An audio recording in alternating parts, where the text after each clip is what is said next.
औज़ुबिल्लाहिमिनश्शैतानिर्रजीम बिस्मिल्लाहिर्रहमानिर्रहीम। अस्सलाम वालेकुम टू ऑल ऑफ यू। कैसे हैं आप सब? उम्मीद है खैरियत से होंगे। कल जनाब मैंने कोई वीडियो अपलोड नहीं की क्योंकि मैंने बनाई नहीं। परसों मैंने आपको बताया था कि मुझे टेम्परेचर है, मेरी तबीयत सही नहीं थी, कल भी नहीं थी और परसों भी नहीं थी, आज भी थोड़ी बेहतर है, शुक्र है अल्लाह का।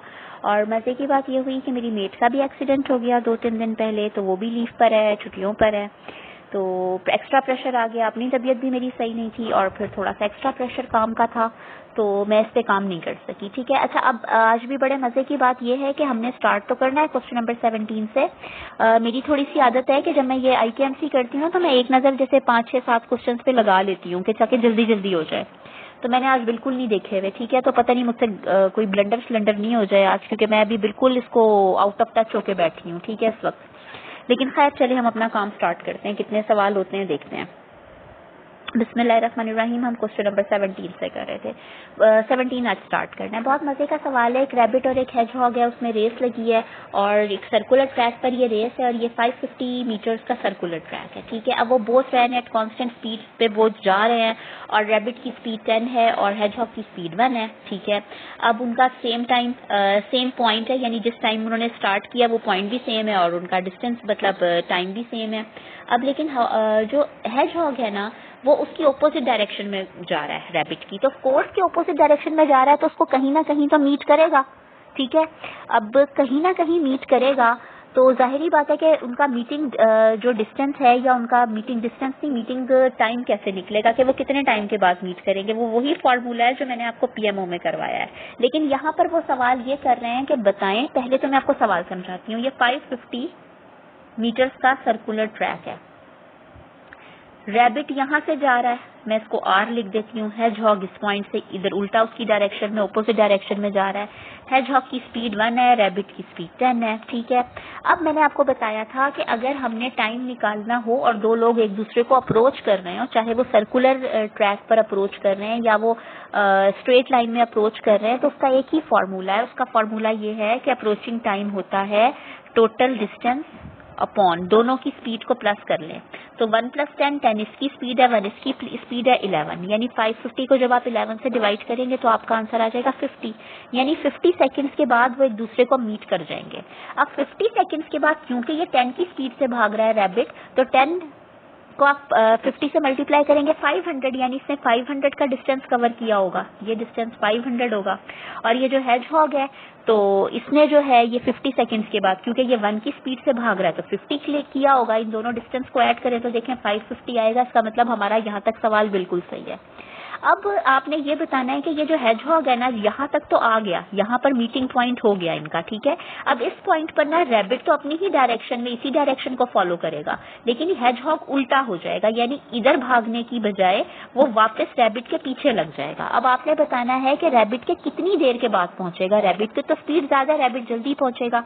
अब रैबिट क्योंकि 10 की स्पीड से भाग रहा है और ये 50 मीटर्स का डिस्टेंस रह गया, तो 50 डिवाइडेड बाय 10, वो ये जो बाकी का फासला है 5 सेकंड्स में कवर करेगा। अब हेजहॉग की स्पीड 1 है और ये डिस्टेंस 50 मीटर्स है, तो वो 50 सेकंड्स में इस डिस्टेंस को क्रॉस करेगा, ठीक है ना। तो 50 - 5 = 45, ठीक है। तो हेजहॉग जो है रैबिट के 45 सेकंड्स के बाद जो है वो अपने इनिशियल पॉइंट पे पहुंचेगा, ठीक है। तो इसका ऑप्शन किधर गया, ये रहा जी, 45A option is the right answer. अब वो कहते हैं the diagram show square PQRS, ठीक है, of side length 1 side length है। और हो सकता है इसका कोई और तरीका भी हो, लेकिन मैंने इसको जस्ट सिंपल तरीके से सॉल्व किया, मैं किसी मुश्किल तरीके में नहीं पढ़ी, ठीक है। तो मे भी अगर आप में से किसी को आता है तो मैं कमेंट उसमें डिस्क्रिप्शन में एकेडमी का लिंक दे दूंगी, तो उस पर आप मुझे व्हाट्सएप जरूर करिएगा, ठीक है।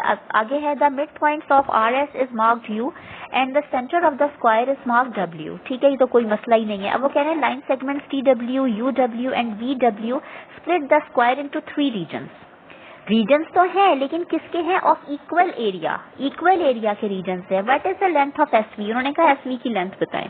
तो सबसे पहले हम अपना पेन एक्टिव करते हैं और हम इसको समझने की कोशिश करते हैं। देखें, ये एक स्क्वायर है, इसको 3 रीजन में डिवाइड किया गया है। लेट इट रीजन 1 हो गई, रीजन 2 हो गई और रीजन 3 हो गई। लेकिन उन्होंने कहा है कि इन सबका एरिया क्या है, सेम है, यानी दिस एरिया, इसका एरिया और इस वाले का एरिया सेम है, ठीक है। अब एक चीज देखें कि आप देखें ये भी एक ट्रिपीजियम बन रहा है और नीचे भी एक ट्रिपीजियम बन रहा है और ये बिल्कुल सेम है। और आपको नाइन्थ के आपने किया होगा बहुत सारे आपके थ्योरम्स थे। आप ये देखें कि अगर ये दो पैरेलल लाइंस हैं, मैं इस तरह नहीं शो करती, मैं इधर एरो लगा देती हूँ। पैरेलल लाइंस की यही होती है ना निशान, ये दो पैरेलल लाइंस हैं और इन दोनों को एक ट्रांसवर्सल कट करे। ओहो, ये एक ट्रांसवर्सल है और ये लेंथ भी आपकी this length is equal to this length हो जाए, तो फिर इसका मतलब क्या हुआ? इसका मतलब ये हुआ, और ये देखें ये भी सेम सेम क्योंकि इनका एरिया सेम थे ना, ये भी एक ट्रांसवर्सल, ठीक है। तो इसका मतलब ये हुआ कि this is equal to this, ठीक है।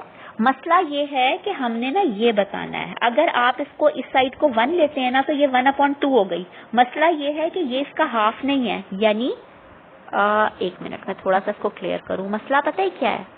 मसला ये है कि ये तो अगर मैं कहूँ ये 1 है ना पूरी साइड, तो ये 1/2 हो गई, लेकिन ये वाली जो साइड है ना, ये कहाँ से 1/2 में क्या प्लस करेंगे? ये साइड को निकालना ऑलमोस्ट इम्पॉसिबल है, ठीक है। और this is not equal to this, ठीक। तो अब हम इसको बड़ी चालाकी के साथ सॉल्व करते हैं। हम क्या करते हैं, हमारी ये दो पैरेलल लाइंस के ये दो ट्रांसवर्सल है, इन्होंने इंटरसेक्ट किया और हमें पता था कि ये एरियाज भी इक्वल इन एरियाज हैं, ठीक है। ये मेरे से थोड़ा सा ये अच्छा नहीं बना, ये इसने प्रॉपर तरीके से कट नहीं किया और ये हाथ से ड्रॉ हो भी नहीं सकता। जस्ट आप इसको ना थोड़ी सी कोशिश करती हूँ ताकि थोड़ा सा ना आपको क्लियर समझ में आए, ठीक है। इसका मतलब ये हो गया कि this portion is equal to this, ठीक है। अब अपने ऑप्शन चेक करते हैं हम। हमारे पास ना एक्चुअली इसका कोई प्रॉपर सोल्यूशन नहीं निकलेगा, ये ना रेशो में जवाब आएगा। पहला है 1/2, यानी कि जो हमारा SV है वो टोटल जो हमारा पार्ट्स हैं वो 2 हैं और SV उस पार्ट का एक हिस्सा है, तो इट इज इम्पॉसिबल कि ये टोटल पार्ट को अगर मैं 1 समझ लूं, 2 समझ लूं, तो इसका एक पार्ट SV तो नहीं है, ये SV हाफ तो नहीं है इसका मतलब पहला ऑप्शन बिल्कुल रॉन्ग है। दूसरा है 2/3, यानी कि अगर मैं इस पूरी लाइन सेगमेंट को 3 पार्ट समझ लूं तो SV इसका 2 हिस्सा है, बिल्कुल भी नहीं, इम्पॉसिबल। अगर मैं इसको थर्ड ऑप्शन समझूं कि ये जो टोटल आपका PS है ये 6 पार्ट्स हैं और ये इसका जो SV है जस्ट इसका 5th पार्ट है, तो इट इज भी इम्पॉसिबल। ये इम्पॉसिबल क्यों है, ये देखें, मैंने आपको बताया this is equal to this, ठीक है। तो इसमें अगर मैं इसको बिल्कुल हाफ में काटू ना तो this is not equal to this, ठीक है। This is not equal to this and this is not equal, this is equal to this तो होगा, ये दोनों तो बराबर होंगे, लेकिन ये वाली जो साइड है ना ये अंदर वाली साइड के बराबर नहीं होगी, ठीक है। तो इसका मतलब ये हुआ कि ये दो इक्वल पार्ट्स में इसको डिवाइड नहीं कर रहा है, ठीक है। तो इसको 5 पार्ट्स में कैसे, इसको हम टोटल 6 पार्ट्स में डिवाइड नहीं कर सकते। ये देखें ये टोटल 6 पार्ट्स इक्वल नहीं होंगे, ठीक हो गया। अच्छा, अब अगला ऑप्शन देखते हैं। अगला ऑप्शन है 3/4। 3/4 का मतलब ये हुआ कि ये जो पूरी लाइन है हमारी, यानी कि ये जो पूरी लाइन है ये 4 पार्ट्स हैं। एक पार्ट ये हो गया, दूसरा पार्ट ये हो गया, तो ये 4 पार्ट्स कैसे हो सकते हैं जबकि ये वाला पार्ट इसका डबल नहीं है, ठीक है। ये तो हमें नजर आ रहा है, तो इसका मतलब ये वाला ऑप्शन भी रॉन्ग हो गया। लास्ट ऑप्शन कहता है 4/5। देखें 4/5 का मतलब ये हो गया कि ये वाली जो लाइन है ये टोटल 5 पार्ट्स थी, एक पार्ट ये हो गया, दूसरा ये हो गया, तीसरा, चौथा, ये बिल्कुल मेरे से इक्वल नहीं बन रहे, ये बिल्कुल सही है, ठीक है। तो इसका मतलब ये हो गया कि ये टोटल हैं 5 पार्ट्स और SV जो है इनके 4 पार्ट्स हैं, यानी एक पार्ट ये हो गया और 3 पार्ट यहाँ आ गए, ठीक है। एक पार्ट, दूसरा पार्ट, ठीक है। तो इसका मतलब ये हो गया कि 4/5, ठीक है। अच्छा, आप में से अगर कोई ये कर सके डिफरेंट तरीके से ना तो मुझे प्लीज बताइएगा जरूर, ठीक है। इसको डिस्कार्ड करते हैं, नेक्स्ट क्वेश्चन पे मूव करते हैं। नेक्स्ट क्वेश्चन क्या है, देयर आर 3 पाथ्स, ये बड़े मजे का सवाल है। There are 3 paths through our city park, ये जो सिटी पार्क है इसमें 3 रास्ते जा रहे हैं।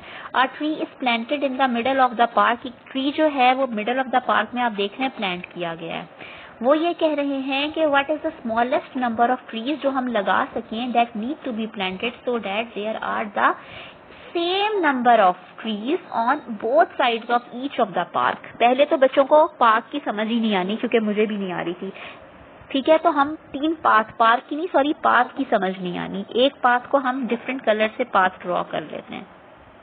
दिस इज वन पाथ, मैं पेन का कलर चेंज करती हूँ।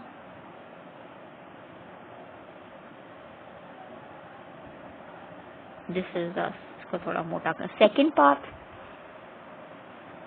इसको ब्लू कर देते हैं। ओहो, this is the third path. ठीक है, अब आपको पाथ समझ आ गए। तो वो ये कह रहे हैं कि आपके दोनों तरफ इक्वल नंबर ऑफ ट्रीज हो और हमने स्मॉलेस्ट नंबर ऑफ ट्री बताना है। तो भाई ये वाला जो हमारे अंकल ट्री है, ये अंकल ट्री जो है हमारे, ये तो बिल्कुल सेंटर में है। इस पाथ के भी हैं, इस पाथ के भी हैं, इस पाथ के भी हैं। तो हम इस पाथ के भी एक ट्री लगा देते हैं। ये दो इस पाथ के इक्वल दोनों हो गए, इधर भी एक ट्री लगा देते हैं। ये देख लें, ये भी 2 हो गए, इक्वल नंबर ऑफ हो गए। इस पास के भी इधर एक ट्री लगा देते हैं, इक्वल नंबर, यानी ये ट्री पहले से था हमारा, एक हमने ये लगाया, एक ये लगाया, एक ये लगाया, तो 3। ठीक है, तो 3 ट्रीज मिनिमम जो हमारे पास स्मॉलेस्ट नंबर है। अच्छा, अब ये सवाल बड़े मजे का है, ये फिर आपकी परमुटेशंस आ गई हैं। वो कहते हैं Veronica has 5 rings on her finger. अब ये कोई उन्हें हैंड दिखाया, उसके फिंगर में 5 रिंग्स है। किस तरह है कि एक फिंगर में 3 रिंग्स है और बाकी में 2 एक एक है। ठीक है, वो कह रहे हैं she takes them off 1 by 1, उसने एक एक करके उतार दिया। In how many different ways she can do, she can, कहाँ गया, how many ways can she do this. ठीक है, अब देखें, पहले मैं पेन एक्टिव करती हूँ। उसके पास बहुत सारे तरीके हैं और परमुटेशंस के हमारे जितने क्वेश्चंस होते हैं ना, हम उनको मल्टीप्लाई करते हैं, हम उनको टोटल करके काउंट नहीं कर सकते। बताएं, 45 वेज एक ऑप्शन है, एक 20 है, पता नहीं सही है इनमें से कोई है भी या नहीं। एक तरीका तो ये है, पहले वो ये उतारे, फिर ये वाली उतार दे, फिर इसकी तीनों उतार दे, ये उतार दे। फिर एक तरीका ये भी हो सकता है कि भाई वो जो है ये उतार दे, ये उतार दे, फिर इसकी तीनों उतार दे। और एक तरीका ये भी हो सकता है, ये उतारे, इसकी एक उतारे, इसकी एक उतारे, फिर ये 2 बच गई। तो मतलब बहुत सारे तरीके हैं। तो अब आपने क्या करना है, अब यहाँ परमुटेशंस का हम फॉर्मूला लगाते हैं जो बहुत आसान है। यहाँ पर क्योंकि एक फिंगर में 3 भी हैं, तो यहाँ पर हमारा रिपीटिशन का फॉर्मूला आएगा। ठीक है, यानी रिपीटिशन मतलब नहीं, यानी हमारी ये कंडीशन आ जाएगी कि इसको हम देखें, यहाँ एक कंडीशन आ जाएगी कि इस फिंगर को तो वो इस रिंग को तो उतार सकता है, लेकिन सबसे पहले इसको नहीं उतार सकता, ना ये बीच वाली को उतार सकता है। इसको सबसे नीचे वाली को और इस वाली को उतारने के लिए उसको पहले ये उतारनी पड़ेगी। ठीक है, तो यहाँ पर एक रिस्ट्रिक्शन लगी हुई है। टोटल कितनी उसके पास रिंग्स हैं, 5 रिंग्स हैं, तो 5 फैक्टोरियल, सॉरी आयोटा लिख दिया मैंने फैक्टोरियल की जगह। मैं कह रही हूँ आज भी ना तबीयत सही नहीं है। 5 फैक्टोरियल। ठीक है, 5 फैक्टोरियल का मतलब होता है 5 क्रॉस 4 क्रॉस 3 क्रॉस 2 क्रॉस 1। ठीक है, दिस इज 5 फैक्टोरियल। अगर मैं कहूँ 7 फैक्टोरियल, तो 7 से लेके 1 तक जितने नंबर्स आते हैं बीच में इंटीजर्स, उनको मल्टीप्लाई कर दें। अगर मैं कहूँ 4 फैक्टोरियल, तो 4 से लेके 1 तक जितने नंबर्स आते हैं उन सबको मल्टीप्लाई कर दें। तो ये 5 फैक्टोरियल क्यों? क्योंकि टोटल हमारे पास रिंग्स कितनी थी, 5। ठीक है, हमारे पास 5 चॉइसेस।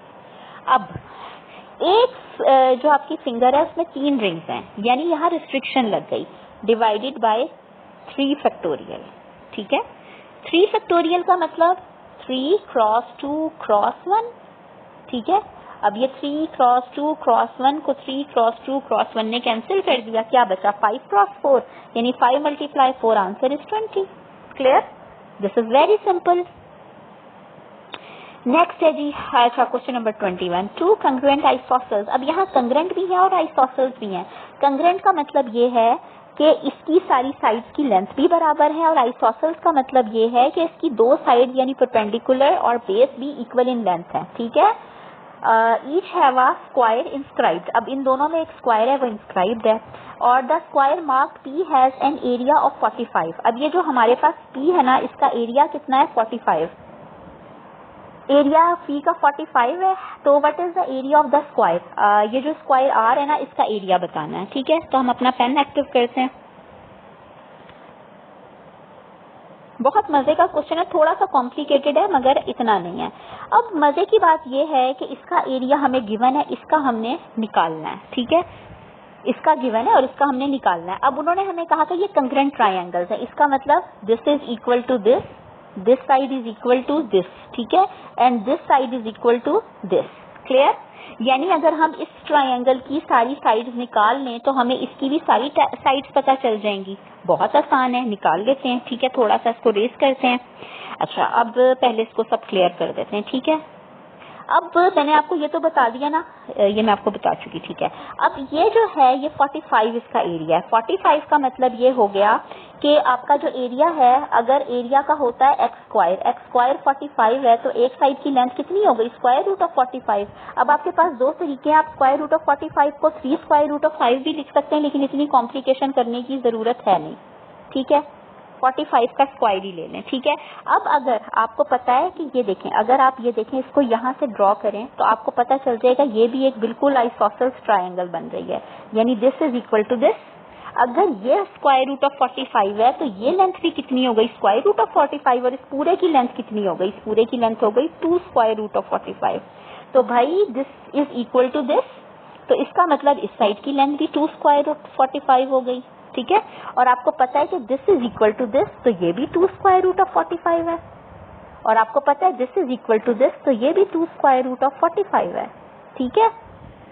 ये मैं सारा मिटा के और मैं दोबारा से इसकी लेंथ लिखती हूँ। क्यों? क्योंकि फिर गंद बहुत मच गया है, समझ नहीं आएगी, ठीक है। हमें पता चल गया इस साइड की लेंथ है 2 स्क्वायर रूट ऑफ 45 और इस साइड की लेंथ भी, ये लिखा नहीं जा रहा है यहाँ, ठहर जाए, 2 स्क्वायर रूट ऑफ 45, ठीक है।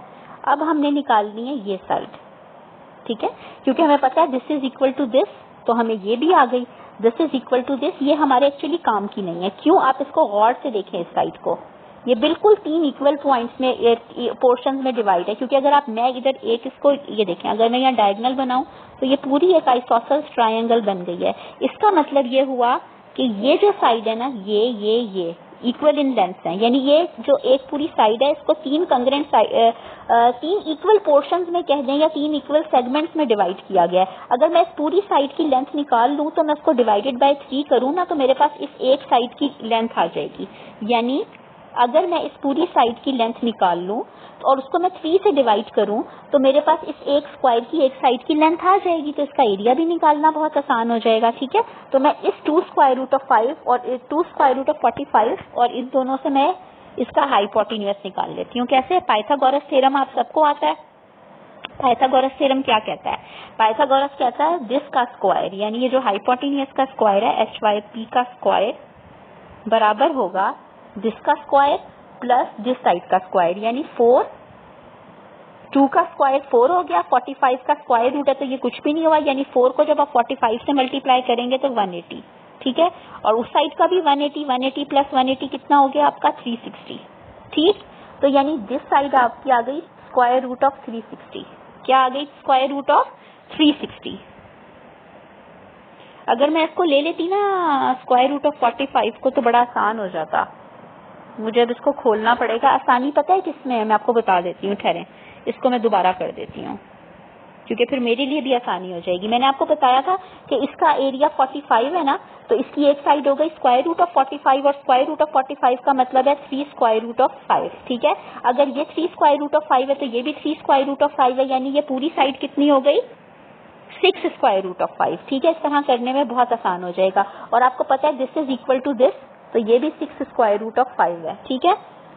तो अब जब मैं इसको सॉल्व करूंगी तो मेरे पास आ जाएगा 36 इंटू, एक सेकेंड, बात तो वही बन जाएगी आई थिंक, यस, देखती हूँ।